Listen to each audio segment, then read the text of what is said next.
மறைக்கப்பட்ட உண்மைகளை வெளிச்சத்திற்கு கொண்டுவரும் உங்கள் மக்கள் வெளிச்ச செய்திகள். வணக்கம்.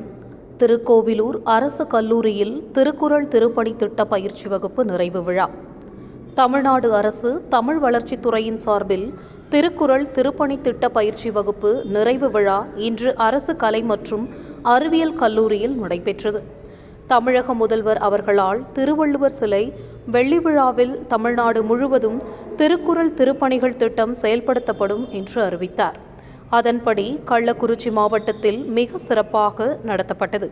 இப்பயிற்சி திட்டத்தின் நிறைவு விழா திருக்கோவிலூர் அரசு கலை மற்றும் அறிவியல் கல்லூரியில் இன்று நடைபெற்றது.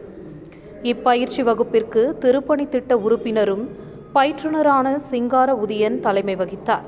கல்லூரி தமிழ்துறை தலைவர் கு. சீனிவாசன் வரவேற்றார். தமிழ் வளர்ச்சித்துறை உதவியாளர் தமிழ்ச்செல்வி முன்னிலை வகித்தார். கல்லூரி முதல்வர் முனைவர் மகாவிஷ்ணு திருக்குறள் வினாடி வினா மற்றும் கட்டுரை போட்டிகளில் வெற்றி பெற்ற மாணவர்களுக்கு சான்றிதழ் மற்றும் பரிசுகள் வழங்கினார். மாவட்ட ஆட்சித்தலைவர் தலைமையிலான திருக்குறள் திருப்பணிக்குழு உறுப்பினர்கள் கவிஞர் இதயம் கிறிஸ்டினா, முனைவர் சாந்தகுமார் ஆகியோர் திருக்குறள் காட்டும் ஒழுக்கம் என்ற தலைப்பில் பேசினர்.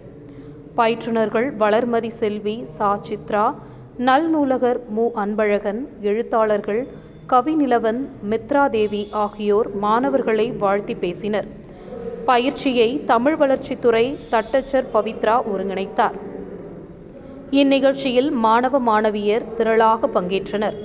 தமிழ்துறை மாணவி ரா. சாம்பவி நன்றி கூறினார். செய்திகளுக்காக கள்ளக்குறிச்சி மாவட்ட மக்கள் வெளிச்சம் செய்தியாளர் முருகன். நன்றி.